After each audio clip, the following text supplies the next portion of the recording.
अस्सलाम वालेकुम dear students. आज की वीडियो बहुत ज़्यादा इंपॉर्टेंट है, जिसके अंदर मैं आप लोगों के साथ कराची यूनिवर्सिटी के 10 एमसीक्यूज़ फिज़िक्स के मोस्ट इंपॉर्टेंट जो पास्ट पेपर्स में से रिपीटेड एमसीक्यूज़ हैं फिज़िक्स पोर्शन के, वो आप लोगों के साथ शेयर करूंगा।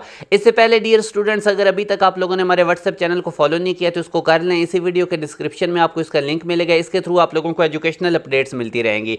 डियर स्टूडेंट्स, पहला क्वेश्चन है, an instrument which can measure potential difference without drawing any current is called. तो ये डियर स्टूडेंट्स हमारे पास वोल्ट मीटर की डेफिनेशन है। ये देख सकते हैं, मैंने इसको नीचे लिख भी दिया, आप लोगों ने इसको पढ़ लेना है कि without drawing any current potential difference जो इंस्ट्रूमेंट मेजर करता है वो हमारे पास वोल्ट मीटर है।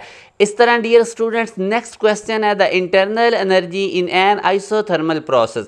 डियर स्टूडेंट्स, आइसोथर्मल प्रोसेस ऐसा प्रोसेस होता है जिसमें टेम्परेचर ऑफ द सिस्टम को कांस्टेंट रखा जाता है।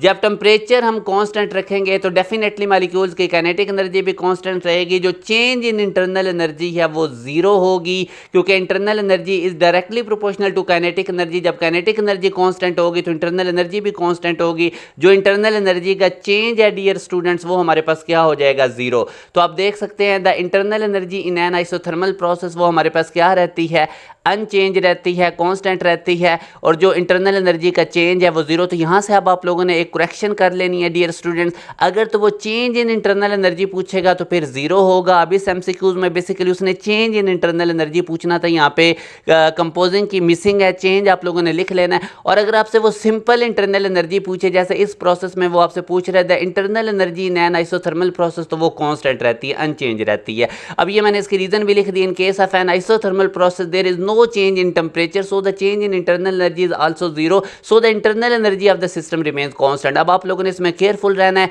अगर simple internal energy isothermal process में पूछ रहा है तो वो अनचेंज होगी, और अगर चेंज इन इंटरनल एनर्जी पूछ रहा है तो वो जीरो होगी। अब इस क्वेश्चन में स्टेटमेंट के अकॉर्डिंग इसका डेल्टा ऑप्शन है। वैसे अगर यहाँ पे वो चेंज का लफ्ज लिख देता जो कि इधर लिखना था इस एमसीक्यूज में, तो वो फिर जीरो होनी थी।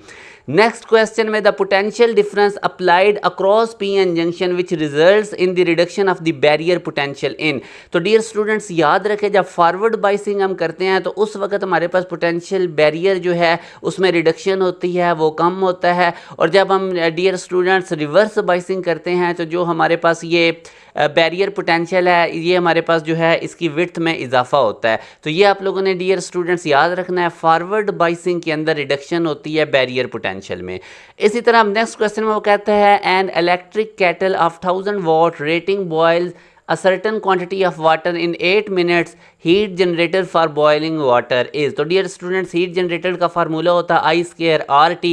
अब यहाँ से आप देख सकते हैं आई स्क्वायर आर बेसिकली पावर के इक्वल होता है। अगर आप पावर देखें ना, वी आई होता है, वी को आई आर से रिप्लेस करें तो आई स्क्वायर आर ये पावर का फार्मूला है। तो हीट का फार्मूला आपके पास बन जाएगा power into time, P T बी इसको हम कह सकते हैं। तो अब पावर 1000 आपको गिवन है और टाइम 8 मिनट्स में है। इसको 60 से मल्टीप्लाई करके सेकंड में कन्वर्ट कर लें तो 480 सेकंड्स आएगा। अब आप लोगों ने 1000 को 480 से मल्टीप्लाई कर देना है तो वो हीट जनरेटेड आ जाएगी। तो ये आप देख सकते हैं, आप लोगों के पास ये आंसर है। इसको साइंटिफिक नोटेशन में करेंगे तो 4.8 मल्टीप्लाई बाय 10 की पावर 5 जूल आपके पास आंसर आ जाएगा, जो कि डेल्टा ऑप्शन में मौजूद है। डियर स्टूडेंट्स, अगर आप लोग कराची एनईडी यूनिवर्सिटी की तैयारी करना चाहते हैं, कराची यूनिवर्सिटी के एंटी टेस्ट की तैयारी करना चाहते हैं, मेहरान यूनिवर्सिटी की तैयारी करना चाहते हैं, या फास्ट यूनिवर्सिटी की और एनटीएस नेट के टेस्ट की, या नस यूनिवर्सिटी की, तो आप हमारे प्रीमियम बैच को ज्वाइन कर सकते हैं। 2-3 दिन पहले हमारा बैच स्टार्ट हुआ है। इसमें आप लोगों को टॉप रैंक यूनिवर्सिटीज़ के अंदर के लिए प्रिपेयर किया जाएगा और डेली क्लासेस होंगे। डियर स्टूडेंट्स, याद रखें, टॉप यूनिवर्सिटीज़ में जाने के लिए आप लोगों को डेली बेसिस पे थोड़ा थोड़ा टाइम निकालना पड़ेगा। वीक में एक आधी क्लास लेने से आप कभी भी प्रिपेयर नहीं हो सकेंगे, क्योंकि कोविड के बाद से यूनिवर्सिटीज़ ने एंट्री टेस्ट का वेटेज ज़्यादा कर दिया हुआ है और पार्ट 1 और एंट्री टेस्ट की बेस पे आप लोगों की सिलेक्शन होनी है। नेक्स्ट क्वेश्चन में वो कहता था, frequencies in spectral lines emitted in Lyman series. और डियर स्टूडेंट, लाइमन सीरीज के अंदर जो हमारे पास स्पेक्ट्रल लाइंस होती हैं वो अल्ट्रावायलेट रीजन में होती हैं। इसको भी आप लोगों ने नोट डाउन रखना है। द डिस्टेंस बिटवीन नोड और एंटी नोड के दरमियान कंजेक्टिव डिस्टेंस λ/4 का होता है, और नोड या एंटी नोड के दरमियान का कंजेक्टिव डिस्टेंस डियर स्टूडेंट्स λ/2 होता है।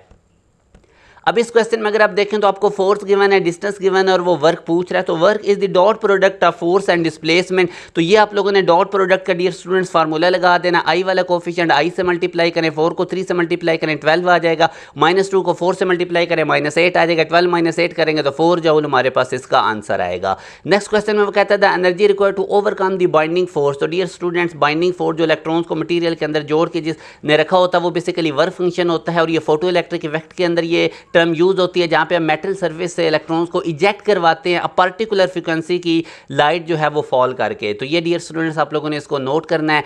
9 क्वेश्चन के अंदर वो कहता है the magnetic field of induction B inside the solenoid. तो inside solenoid magnetic field maximum होता है, आउटसाइड 0 होता है। और फार्मूला क्या होता है, B equal to mu naught N I. Last question के अंदर when a body moves vertically upward the work done by gravitational force dear students वो नेगेटिव होता है। सेंट्रीपिटल फोर्स की वजह से वर्क डन हमारे पास 0 होता है। ग्रेविटेशनल फोर्स की वजह से वर्क जब बॉडी अपवर्ड जा रही है नेगेटिव, जब बॉडी डाउनवर्ड आ रही है तो पॉजिटिव होता है। तो ये डियर स्टूडेंट्स कराची यूनिवर्सिटी के टॉप 10 एमसीक्यूज थे जो मैंने आपसे डिस्कस किए। डियर स्टूडेंट्स अल्हम्दुलिल्लाह हमारे सबसे लार्जेस्ट ऑनलाइन सेशंस होते हैं। लास्ट टाइम हमारे 4000 plus students top rank universities के अंदर एडमिशन इनका हुआ था, जिसमें से एनईडी यूनिवर्सिटी में काफ़ी बच्चों की इनरोलमेंट हुई थी, कराची यूनिवर्सिटी के अंदर, मेहरान यूनिवर्सिटी के अंदर, फास्ट यूनिवर्सिटी के अंदर, नस यूनिवर्सिटी के अंदर। तो अगर आप लोग भी एनईडी यूनिवर्सिटी की, मेहरान यूनिवर्सिटी की, कराची यूनिवर्सिटी के एंटी टेस्ट की एक प्रॉपर वे से प्रिपरेशन करना चाहते हैं, डेली क्लासेस के साथ प्रिपरेशन करना चाहते हैं, तो आप हमारे प्रीमियम बैच को ज्वाइन कर सकते हैं। इस दिए गए कॉन्टैक्ट नंबर 0304066600 पे आप व्हाट्सएप करके हमारे बैच की तमाम डिटेल्स ले सकते हैं। अपना ख्याल रखिएगा, दुआ में याद रखिएगा। अल्लाह हाफिज़।